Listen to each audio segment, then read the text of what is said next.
સમરસ દુધિયા રાજકારણમાં હવે અનામતનો આલાપ। દૂધસાગર ડેરીની બિનહરીફ ચૂંટણી બાદ હવે માંગ ઉઠી। પાટીદાર અને ઠાકોર સમાજને પ્રતિનિધિત્વ મુદ્દે નિવેદન। વરુણ પટેલે કહ્યું, પાટીદારોની રાજનીતિ ખતમ કરવું ષડયંત્ર। ચોકલેટની જેમ ડિરેક્ટર પદ આપી દેવાયા। સ્થાનિક સ્વરાજમાં પણ ઈડબ્લ્યુએસ લાગુ કરો। પાટીદાર અને ઠાકોર સમાજ ક્યાંય છે જ નહીં। ધારાસભ્ય અલ્પેશભાઈ ઠાકોરે પણ કહ્યું, અન્યાય ન ચાલે। કોઈ પણ અન્યાય સામે બોલવું તો પડે જ। મંડળીઓમાં મતાધિકારનો ગેરવહીવટ। અલ્પેશભાઈ ઠાકોરે કહ્યું, પ્રતિનિધિત્વ મળવું જોઈએ।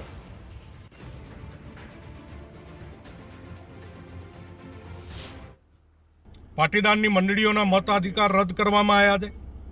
પાટીદાર મતદારો હતા ત્યાં ખોટા પાવરનો ઉપયોગ કરી અને મતદાનના પાવર બીજાને આપવામાં આવ્યા છે,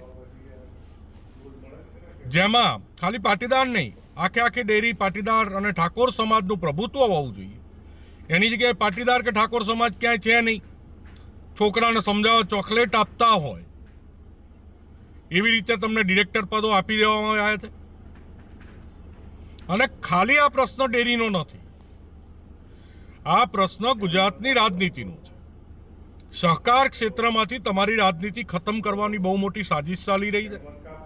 સહકાર ક્ષેત્ર પછી તાલુકા કક્ષાએ, પછી જિલ્લા કક્ષાએ અને પછી રાજ્ય કક્ષાએ જો સમજશો નહીં તો ખતમ થઈ જશે। એટલે જ અમે કહીએ છીએ કે ઈડબ્લ્યુએસ લાગુ કરો। ઈડબ્લ્યુએસ જો સ્થાનિક સ્વરાજની ચૂંટણીમાં લાગુ થશે તો ખાલી પાટીદાર નહીં, બિન અનામત વર્ગનો પણ અમુક અધિકાર, રાજકીય અધિકાર જળવાયેલો રહેશે, રાજકીય પ્રતિનિધિત્વ જળવાયેલું રહેશે। તમે જેને મલઈ સમજો તો એ સ્વિંગમ છે। સમાજના પ્રતિનિધિના રૂપે તમને ખાલી ચ્વિંગમ પકડવામાં આવી છે, મલઈ ખાવાવાળા તમને ઓપરેટ કરે છે। કે ડેરીની અંદર જેટલી મંડળીઓ છે એ મંડળીઓમાં મતાધિકાર જે છે, મને કલોલમાંથી ફોન આવેલો કે વહીવટદાર બીજા છે અને મત આપવાનો અધિકાર બીજાને છે, આવી એક જગ્યાથી જે ફરિયાદો આવી એ પણ દુર્ભાગ્યપૂર્ણ છે। ઠાકોર સમાજ આટલો મોટો સમાજ છે, મહેસાણામાં આટલી મોટી સંખ્યા છે, તો એને પણ સામાજિક અને સહકારી ક્ષેત્રમાં એને પણ એટલું સારું પ્રતિનિધિત્વ મળવું જોઈએ, એ અમારા બધાની માંગ છે। અને તમામ લોકો સહકારી ક્ષેત્રમાં તમામ સમાજનું પ્રતિનિધિત્વ છે, તો આ સમાજ આટલો મોટો છે એને પ્રતિનિધિત્વ મળવા દો, પ્રતિનિધિત્વ મળવું જોઈએ। અને અન્યાય તો ના ચાલે ને, કોઈ પણ રીતે અન્યાય ના ચાલે, અન્યાય સામે બોલવું તો પડે। સહકારી ક્ષેત્ર કેવું છે, બહુ મોટું ક્ષેત્ર છે। જેમ રાજનીતિની વાત કરો છો, શિક્ષણની વાત કરો છો, સહકારી ક્ષેત્રમાં પણ ઘણી બધી વ્યવસ્થાઓ છે, તો એની અંદર પણ અમને પૂરું પ્રાધાન્ય મળ્યું। અને આ મુદ્દે ન્યૂઝ વોર રૂમથી સહયોગી વિજય જોડાયેલા છે। વિજય, દુધિયા રાજકારણમાં ગરમાવો આવ્યો છે, માંગ શું? આપણી પહેલી લાઈન છે કે સમરસ દુધિયા રાજકારણમાં અનામતનો આલાપ। કારણ કે જે પ્રકારે ઉત્તર ગુજરાતની અંદર સહકારી ક્ષેત્રે ભારતીય જનતા પાર્ટી જ્યારથી મેન્ડેટ પ્રથા અમલી બનાવી છે ત્યારથી મોટાભાગે સહકારી કબજો જ્યારે ભારતીય જનતા પાર્ટી પાસે છે તે એ મેન્ડેટ આપીને સમરસ તરફ આગળ વધી રહી છે। પરંતુ આ સમરસ રાજકારણની અંદર જ્યારે દૂધસાગર ડેરીની અંદર ચૂંટણી પૂર્ણ થઈ અને તમામ જે ડિરેક્ટરો, ઇતિહાસમાં પ્રથમ વખત દૂધસાગર ડેરીના તમામ 15 ડિરેક્ટર બિનહરીફ ચૂંટાયા। જોકે આ ચૂંટણી પ્રક્રિયા પૂર્ણ થયા બાદ હવે તેને લઈને જે પ્રકારે સામાજિક રીતે માંગ ઉઠી રહી છે તેમાં પાટીદાર અગ્રણી અને આની સાથે ઠાકોર અગ્રણીની સાથે ધારાસભ્ય અલ્પેશભાઈ ઠાકોર કે તેમણે પણ એક પ્રકારે આ દુધિયા રાજકારણ સંદર્ભે જ્યારે ટિપ્પણી કરી ત્યારે એક સવાલ તો થાય છે, કારણ કે વરુણ પટેલ જે પ્રકારની ટિપ્પણી કરી રહ્યા છે, ગઈકાલથી પોસ્ટ કરી રહ્યા છે, તેની અંદર તેઓ પાટીદાર સમાજને જગાડવા માટે કામ કરતા હોય અને પોસ્ટ કરતા હોય એ રીતનું એક નિવેદન પણ પોસ્ટ કરે છે કે જો આ જ પ્રકારે જો રાજનીતિ ચાલતી રહેશે તો દૂરબીન લઈને શોધવા જશો તો પણ પાટીદારો ક્યાંય નહીં જડે। સાથે તેમણે એક પોસ્ટ કરી છે મતદાર યાદી કે જે દૂધસાગર ડેરીના જે તમામ જે 15 ડિરેક્ટર સંદર્ભે છે તેમાં જાતિગત સમીકરણો અને મતદારો આના આંકડા પણ તેમણે મૂક્યા છે અને એ આંકડામાં ટકાવારીના આધાર પર સાથે જે ડિરેક્ટરો જે ચૂંટાયા છે એ ડિરેક્ટરો કઈ સમાજમાંથી પ્રતિનિધિત્વ કરે છે તેને ટાંકીને કહ્યું છે કે દિન પ્રતિદિન હવે ગુજરાતની અંદર સહકારી ક્ષેત્રે પણ હવે પાટીદારોનો દબદબો ઘટી રહ્યો છે। રાજકીય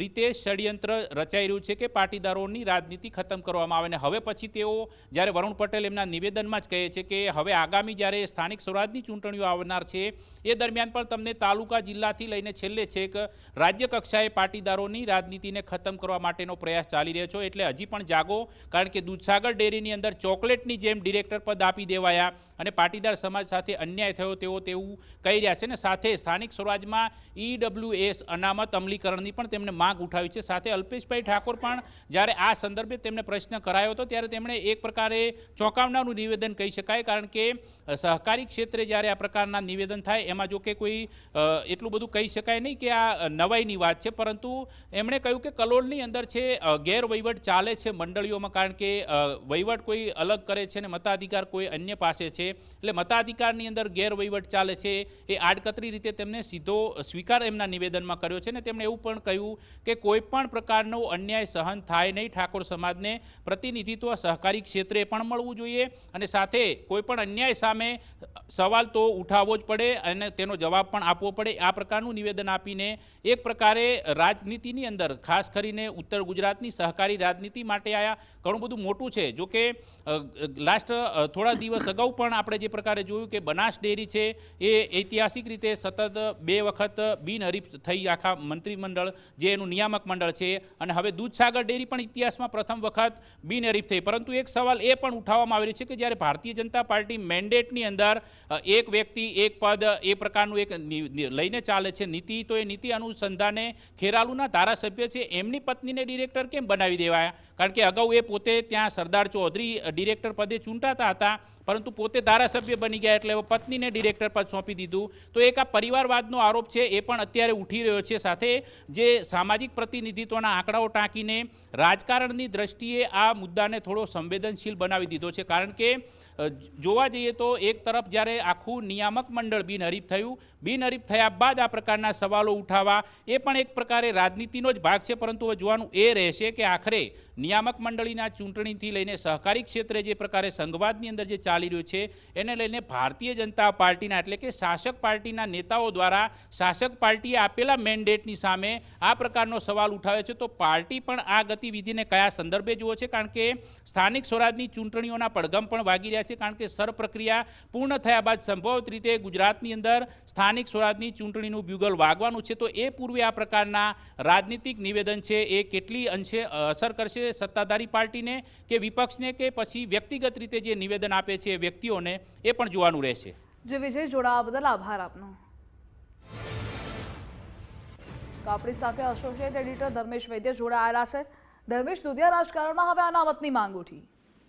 ધ્રુવિસા, મહેસાણા અને ઉત્તર ગુજરાત એ શ્વેત ક્રાંતિની ભૂમિ કહેવાય છે, અને આ ભૂમિમાં તમે જુઓ તો અગાઉના જે વર્તમાન કે ભૂતકાળના જે શાસકો, જો દૂધસાગર ડેરી હોય કે અન્ય હોય સહકારી સંસ્થા, તો લગભગ ચૌધરી સમાજ, ઠાકોર સમાજ અને પટેલ સમાજનું પ્રભુત્વ સાથે રહેતું હતું, અને એ મિત્રનું રાજકારણ પણ ખાસ કરીને મહેસાણામાં તો બહુ પ્રસિદ્ધ હતું.